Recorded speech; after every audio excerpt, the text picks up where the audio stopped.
The small survey vessel drifted through the darkness of space as Henry Carter checked his navigation screens one last time.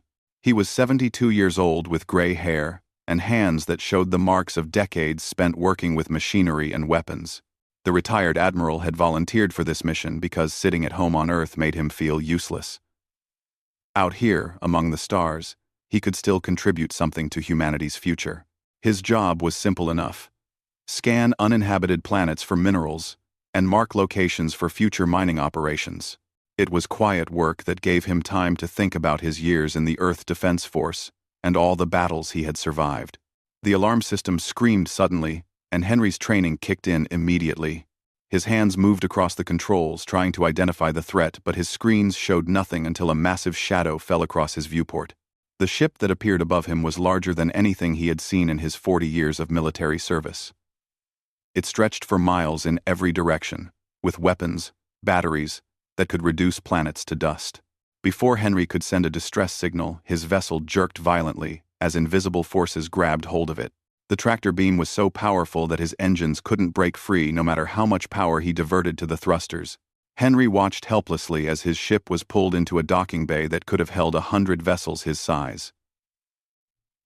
The bay doors closed behind him, and the sound of pressurization filled his cabin. He knew what was coming next, so he shut down his systems and prepared himself mentally for whatever waited outside. The airlock hissed open, and a dozen figures entered his ship. They were tall and reptilian, with scales that gleamed under the harsh lights. Their eyes were cold and predatory as they grabbed Henry roughly and dragged him from his chair. One of them spoke in a language that his translator struggled to process, but the meaning was clear enough. He was their prisoner now. They marched him through corridors that seemed designed to intimidate with their vast scale and strange architecture. Other aliens stopped to stare at him as he passed, and Henry heard their laughter even through the translation barriers. To them he was nothing more than a curiosity, an old human who had wandered too far from his home planet. They brought him to a large chamber, where a massive reptilian being sat on what could only be described as a throne. This was Commander Zralth, and his presence dominated the room like a physical force. The alien studied Henry with eyes that held nothing but contempt. Zralth spoke, and the translator rendered his words into English. The commander explained that Henry had been captured deliberately because the Galactic Council wanted to send a message to humanity. Humans had expanded too quickly into space without asking permission from the species who had ruled the galaxy for thousands of years. They had established colonies on worlds that the Council considered their property by right of ancient law. Now humanity would learn the price of such arrogance. Henry would be taken before the full Council and used as an example of human weakness. After the Council was done with him, they would send their demands to Earth, and humanity would have no choice but to surrender. Henry remained silent during this speech, but his mind was working rapidly. He studied the aliens around him and their technology, looking for any detail that might be useful later. He noticed how they relied on centralized computer systems that controlled everything from life support to weapons. He saw how arrogant they were in their assumption that no one would dare challenge them. These observations would matter soon enough, but for now he played the role of helpless prisoner. The guards laughed at his silence and made jokes about his age. They called him Withered One and said that humans must be a dying species if they sent old men to explore space. The journey to the council chambers took 3 days, during which Henry was kept in a small cell with minimal food and water. The guards continued their mockery every time they brought him meals. They told him stories about how the council had crushed other species who refused to submit. They described weapons that could boil atmospheres and fleets that numbered in the thousands. They wanted him to be afraid, but Henry had faced death too many times in his life to fear it now. Instead, he used the time to think about his family back on Earth and the other humans living on colony worlds who had no idea what was coming. He thought about his granddaughter Lucy, who was studying engineering at the academy, and his son Peter, who commanded a patrol ship near Mars. They would be proud of him no matter what happened next. On the 3rd day, the guards came for him and placed energy restraints on his wrists. The restraints hummed with power that made his arms ache. But Henry showed no sign of discomfort. They led him through more corridors until they reached a massive door that opened onto the council chamber. The room was enormous, with tiers of seats rising up in all directions. Hundreds of aliens from dozens of different species sat watching as Henry was brought to a platform in the center. Above him loomed Council Speaker Vornath, an ancient being whose species had dominated galactic politics longer than humans had existed as a civilization. Henry stood alone on the platform with all eyes upon him. The restraints on his wrists glowed brighter, as if responding to the hostile attention focused on him. He could feel the contempt and amusement radiating from the assembled aliens. They saw exactly what Zralth wanted them to see. A frail old human who represented the weakness of his entire species. But Henry had spent his life learning to control his reactions. And he kept his expression neutral. Inside his mind, however, he was counting numbers and calculating odds. He was noting the positions of guards and the locations of exits. He was observing how the different species interacted with each other and where the fault lines of alliance might exist. Most importantly, he was preparing himself for what he knew he would have to do. The council expected him to beg and plead, but Henry Carter had never begged for anything in his life, and he wasn't about to start now, even if it meant war for his entire species. Council Speaker Vornath rose from his seat, and the entire chamber fell silent. His voice echoed through the vast space as he began to speak about humanity's crimes against the established galactic order. He listed every human colony that had been founded without council permission, and every resource extraction operation that violated ancient treaties. The charges went on for what felt like hours, and Henry stood through all of it without moving or speaking. Vornath's species had ruled the council for 3,000 years, and his arrogance was absolute. He spoke of humans as if they were children who needed to be taught their place in a universe that belonged to older and wiser beings. When Vornath finally finished his list of accusations, he gestured toward Henry with one long appendage. "Here stands the evidence of human presumptuousness," he declared. An old male sent alone into space as if the vastness of the galaxy held no dangers. "Look at his weakness, and see the weakness of his species." The assembled aliens laughed, and the sound washed over Henry like a wave. He had heard worse during his military career, when enemy forces had tried to break the spirits of captured soldiers. This mockery was nothing compared to what he had endured and survived in the past. One by one, representatives from different council species stood to add their own insults. The Cathari representative, who existed as pure energy, made comments about how humans were still trapped in physical bodies like primitive creatures. The Xylo hive mind speaker noted that humans couldn't even communicate telepathically and had to rely on crude verbal language. The Draxan military commander pointed out that humanity had only achieved faster than light travel 60 years ago, while most council species had been exploring the stars for millennia. Each speaker tried to outdo the others in their contempt, and the chamber filled with the sounds of alien laughter. Henry continued to stand motionless, but his eyes never stopped moving. He watched how the different species interacted and noticed tensions that the mockery couldn't quite hide. The Cathari and the Vraxan representatives avoided looking at each other, suggesting old conflicts that still simmered beneath the surface. The smaller species representatives seemed less enthusiastic about the mockery, as if they remembered when they too had been judged and found wanting by the older civilizations. These observations went into Henry's mental file along with everything else he had learned since his capture. Zralth stepped forward and demanded that Henry kneel before the council. The reptilian commander's voice dripped with malice as he explained that humanity's only hope was to accept their place as servants to the greater galactic civilization. Henry would kneel and beg for mercy on behalf of all humans. Then Earth's government would receive the council's terms, and they would have 72 hours to comply. Those terms were simple and devastating. Humanity would abandon every colony beyond the solar system. All military vessels would be surrendered to council forces. Earth would accept status as a protectorate, which meant council ships would orbit the planet, and council administrators would oversee human affairs. Failure to comply would result in the complete destruction of human civilization. The chamber fell silent, waiting for Henry's response. Zralth moved closer and repeated his demand. "Kneel and beg," the alien commanded. Henry looked up at the towering reptilian, and his expression remained calm. In that moment, everything he had learned and observed came together in his mind. He thought about humanity's history of resistance against tyranny. He thought about the soldiers he had commanded who had died defending freedom. He thought about his granddaughter, and all the young humans who deserved a future among the stars.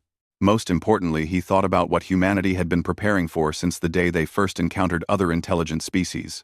Henry's refusal to kneel infuriated Zralth beyond reason. The commander's clawed hand struck Henry across the face, with enough force to send the elderly human stumbling backward. Blood ran from Henry's split lip, and the metallic taste filled his mouth. The guards moved to catch him, but Henry steadied himself without their help. He straightened his posture despite the pain, and wiped the blood from his face with his bound hands. The chamber had gone completely silent now, and every eye was fixed on the small human standing alone on the platform. Vornath spoke again, and his voice carried the weight of absolute authority. The council had made its decision, and nothing Henry said could change it. Humanity would submit or be destroyed. There would be no negotiation and no mercy. The old human had one chance to save his species, by kneeling now and accepting the council's judgment. The speaker's words echoed through the chamber, and the assembled aliens waited for Henry to break. They had seen other species crumble under such pressure, and they expected nothing different from this primitive human. Henry took a breath and felt the pain in his jaw where Zralth had struck him. He tasted blood and felt the eyes of hundreds of hostile aliens fixed upon him. In this moment, he represented not just himself, but every human who had ever lived and every human who would come after. The decision he made now would echo through history and determine the fate of his species. He thought about the easy path of surrender and the hard path of defiance. He thought about the cost of freedom and the price of cowardice. Then he raised his head and spoke in a clear voice that carried to every corner of the vast chamber. "You want war," Henry said. "We will give you war." The words hung in the air for a long moment before their meaning registered. Then the chamber exploded with laughter that was even louder than before. The aliens couldn't believe what they had just heard. This frail, elderly human, from a primitive backwater planet, had just declared war on the combined might of the Galactic Council. It was the most absurd thing they had heard in centuries, and they laughed until tears ran down the faces of those species that had tear ducts. Even Vornath, who prided himself on maintaining dignity, couldn't suppress a sound of amusement.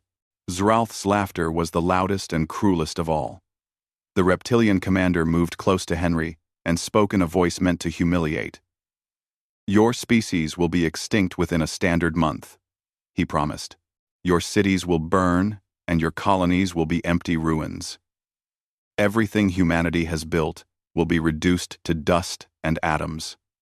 This is the price of your arrogance, old human. Your words have doomed your entire species to annihilation." The other council members nodded in agreement, and the laughter continued as guards grabbed Henry and dragged him from the chamber. He had given them exactly what they wanted, an excuse to demonstrate their power to the entire galaxy by crushing humanity completely and permanently. The guards threw Henry into a detention cell that overlooked the planet below where the council maintained its central government. Through the transparent wall, he could see ships coming and going from the massive orbital station. The aliens left him alone now, because they believed he was no longer a threat. They assumed he would sit in this cell and watch helplessly as humanity surrendered to avoid extinction. What they didn't understand was that Henry had accomplished exactly what he intended. His declaration of war wasn't the raving of a desperate old man. It was a carefully calculated signal that would trigger plans humanity had been preparing for 2 decades. On Earth, the Council's transmission arrived exactly as Zralth had promised. President Helen Morrison watched the footage of Henry's capture and the brutal strike across his face. She watched him straighten his posture and speak those fateful words. The recording ended with alien laughter echoing through the council chamber. Then she activated the emergency protocols that would summon her cabinet and military leadership. The transmission was also being broadcast to every human colony across 42 star systems.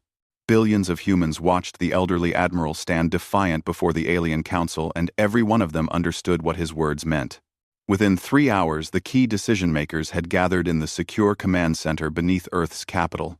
Defense Minister Jack Preston arrived first, followed quickly by General Kate Sullivan, who commanded all Special Operations Forces. Admiral Paul Hendricks came from the orbital shipyards, where humanity's fleet had been quietly preparing for this moment.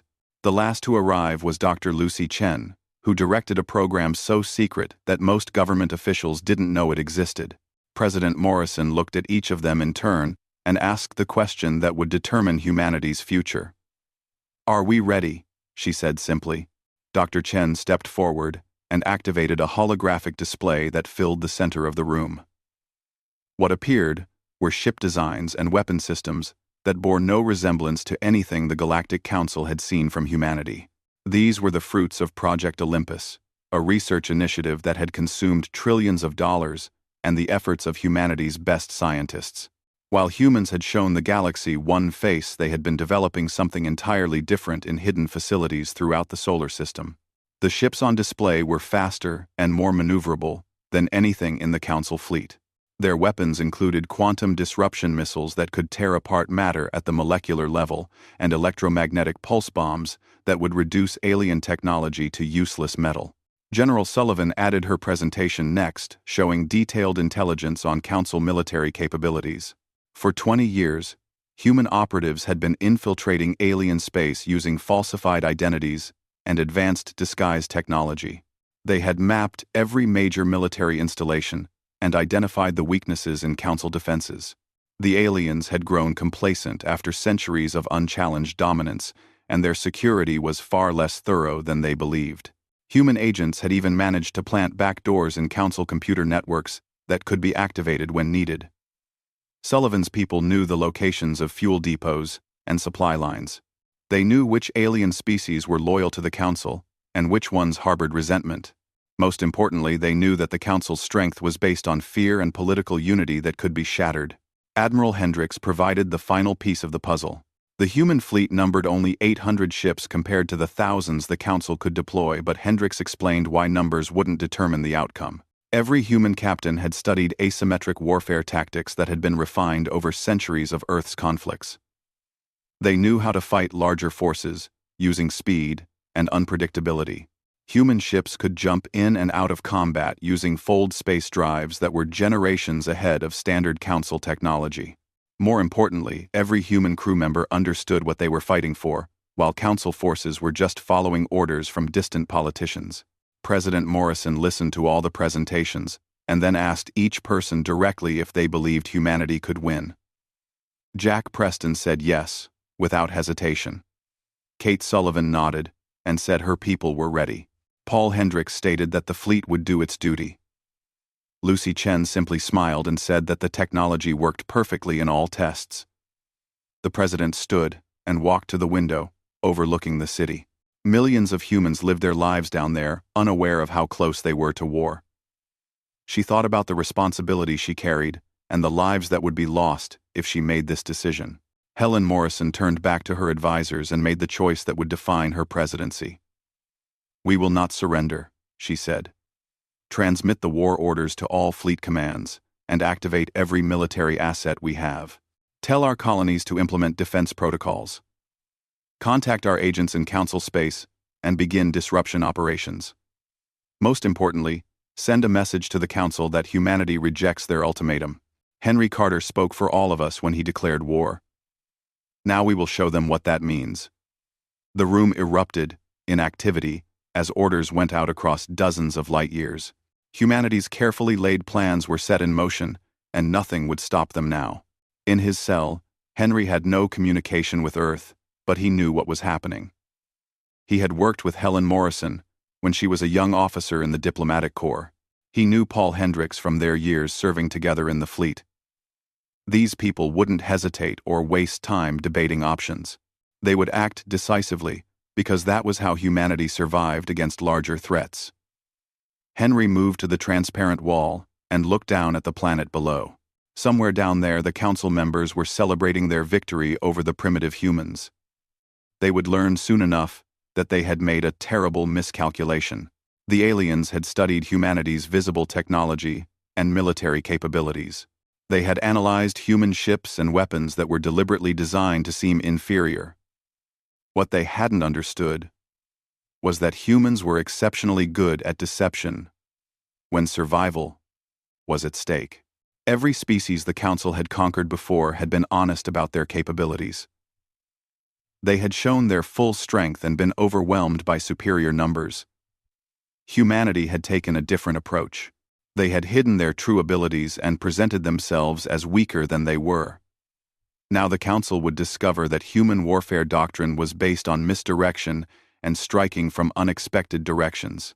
Henry smiled as he imagined the chaos that would soon erupt across Council space. Human strike teams would hit targets the aliens thought were secure. Supply lines would be disrupted, and communication networks would fail.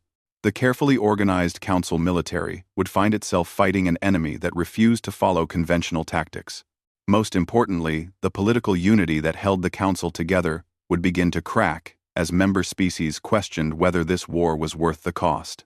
The Council had dominated the galaxy for so long that they had forgotten how to deal with real resistance.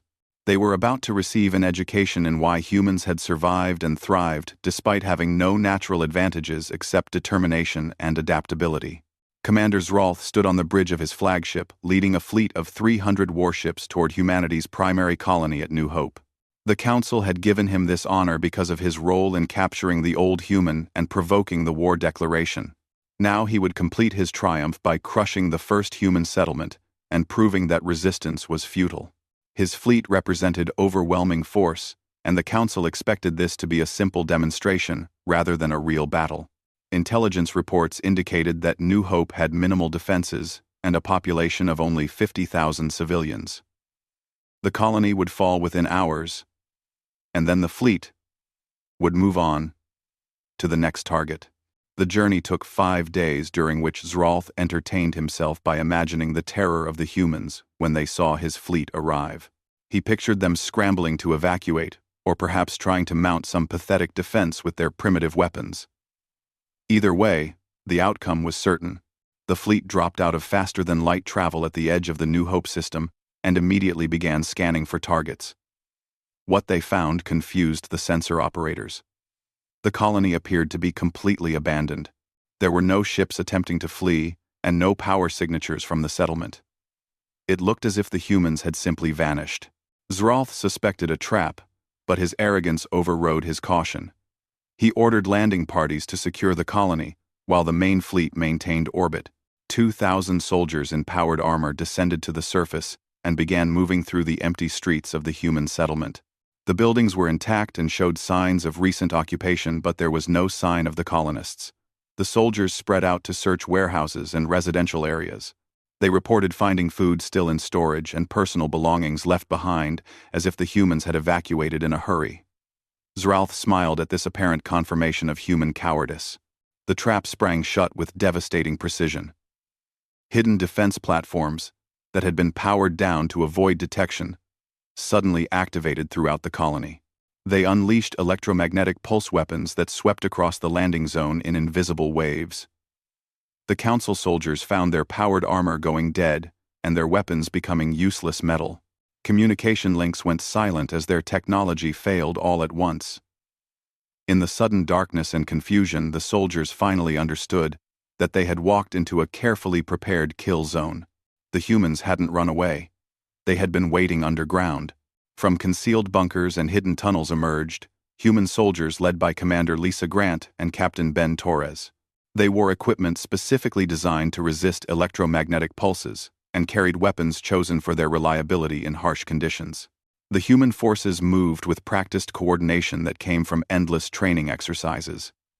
They had studied each alien species in the Council fleet and knew their weaknesses. The Vraxan soldiers with their heavy armor found themselves targeted by railgun rounds that punched through their scales.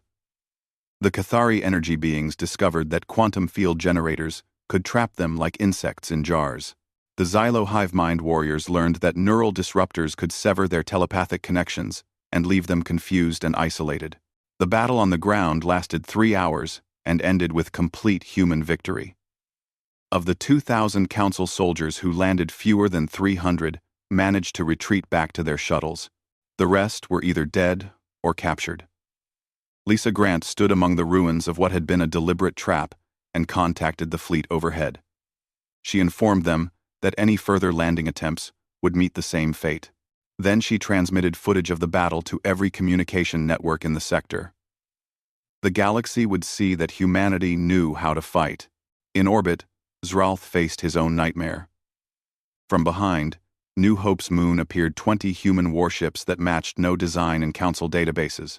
The lead vessel transmitted its identity as Earth Defense Force Defiance, commanded by Captain Frank Murphy. The human ships moved into attack formation with a speed that shocked the Council fleet commanders. Before Zralth could give orders to engage, the humans opened fire. Their weapons were unlike anything the Council forces had encountered before. Quantum disruption missiles tore through shields that should have been impenetrable. Particle beams carved through armor that had resisted damage in 100 previous battles. Point defense systems that should have intercepted incoming fire found themselves overwhelmed by swarms of micro-drones that attacked from every direction. The human tactical doctrine became clear within minutes.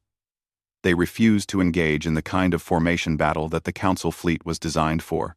Instead, human ships used short-range fold space jumps to appear at unexpected locations, unleash devastating firepower, and vanish before the aliens could respond. They targeted command ships first, disrupting the Council's centralized command structure and creating chaos among the remaining vessels. Zralth watched in horror as his carefully organized fleet began to fall apart. Ships collided with each other, trying to maneuver away from human attacks. Communication networks became jammed with conflicting orders. The perfect military machine that had crushed countless other species was being taken apart by a force 1/15 its size. Captain Murphy's voice came over the communication channel, offering Zralth a chance to surrender. The human captain explained calmly that the Council fleet was surrounded and cut off from reinforcements. Further resistance would only result in more deaths. Zralth's pride wouldn't allow him to accept surrender from a primitive species. He ordered his remaining ships to concentrate their fire on the Defiance. 60 warships turned their weapons on the single human cruiser and unleashed enough firepower to destroy a small moon. The Defiance disappeared in a ball of flame, and Zralth felt a moment of satisfaction. Then the Defiance reappeared behind the Council formation completely undamaged.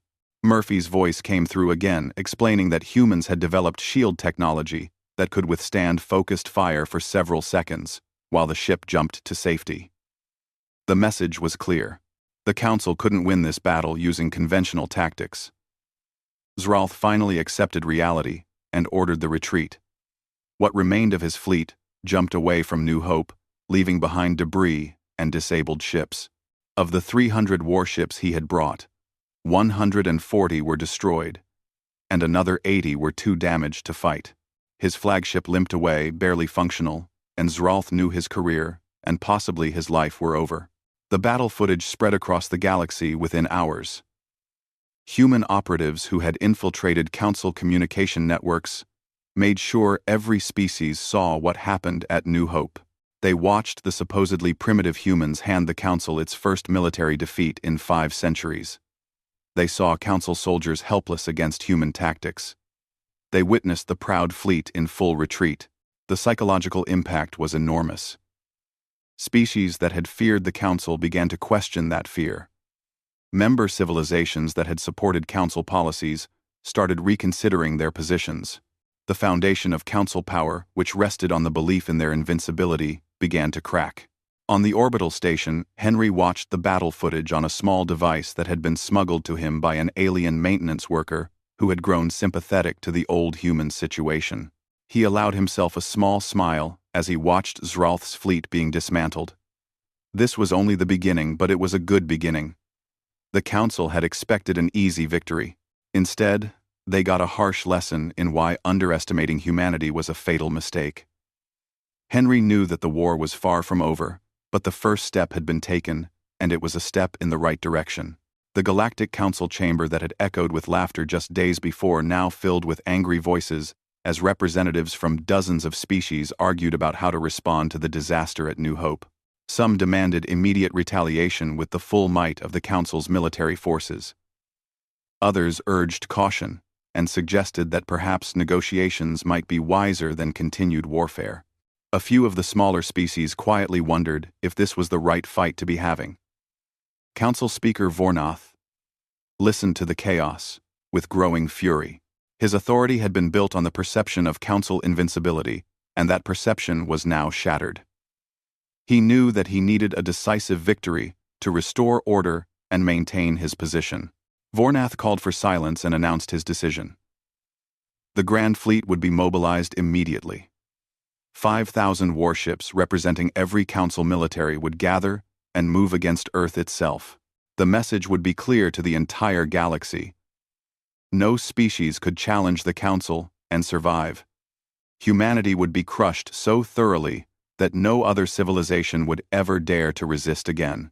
The cost in lives and resources didn't matter. What mattered was demonstrating that council power remained absolute. The vote was called and passed with majority support, though notably several species abstained rather than voting in favor. Admiral Paul Hendricks received intelligence about the Grand Fleet mobilization within hours thanks to human operatives embedded in council space. He immediately implemented Phase 2 of humanity's war plan. The humans would not mass their fleet for a defensive stand at Earth. That would be playing into council strengths and allowing them to use their numerical advantage. Instead, the human fleet would scatter into small, fast-moving strike groups that would attack targets across council space. The goal was to force the council to defend everything, which meant they could concentrate on nothing. It was a strategy born from centuries of human military history and adapted for warfare among the stars. Captain Amy Wallace led her strike group to the Vraxon primary shipyard, where 3 new capital ships were under construction. Her 4 ships appeared without warning and unleashed quantum disruption missiles that tore the shipyard apart. The massive construction facility broke into pieces, and the unfinished warships were reduced to scrap metal. Before the Vraxon defense forces could respond, Amy's ships had jumped away to their next target. Similar raids occurred across 20 systems as human forces demonstrated that they could strike anywhere at any time. Supply depots exploded. Communication relays went dark. Fuel storage facilities burned. The carefully organized council military machine found itself struggling to protect its own infrastructure. Lieutenant Commander Peter Shaw took his squadron deep into council territory to attack their main fuel depot that supplied the assembling Grand Fleet. The facility was heavily defended, but Peter's team had been training for this mission for months. They used electronic warfare to blind the defense sensors and then struck with precision that left the defending forces confused and unable to coordinate a response. The fuel depot erupted in flames that would burn for weeks. Without this fuel source, the Grand Fleet's deployment schedule would be delayed, while alternative supplies were located and transported. Every day of delay gave humanity more time to prepare and more opportunities to disrupt council plans. On Earth, President Helen Morrison prepared to address not just humanity but the entire galaxy. Human operatives had hacked into every major communication network, including those on council-controlled worlds. When the president began speaking, her words were broadcast to billions of beings across hundreds of planets. She spoke about freedom and the right of all sentient species to determine their own destiny. She revealed secrets that the council had kept hidden for centuries. She showed evidence of economic exploitation, where client species were forced to trade resources at unfair rates. She presented documents proving that the council had deliberately suppressed emerging civilizations to maintain their own power. She exposed the corruption at the heart of council government, where a small group of ancient species made decisions that affected everyone else. The speech resonated across the galaxy in ways that no military victory could have achieved. On 6 worlds, populations rose up against their council-appointed governors. Species that had been members of the council for centuries began questioning whether their alliance served their interests. The political unity that made the council strong started to fracture. Member species sent private messages to Earth, asking about the possibility of separate peace agreements. The carefully constructed system that had dominated the galaxy for millennia began to show cracks that widened with each passing day. Council Speaker Vornath watched his authority crumbling and made a desperate decision. He would demonstrate council power by executing the human who had started this war. Henry Carter would die publicly, and the footage would be broadcast across the galaxy. It would show that the council still controlled events and could punish those who defied them. Vornath gave the order, and guards were dispatched to bring the old human to his execution. When they reached the cell, they found it empty. Henry Carter had vanished, and with him went Vornath's last chance to salvage the situation. Commander Mary Foster led the rescue team that extracted Henry from the orbital station.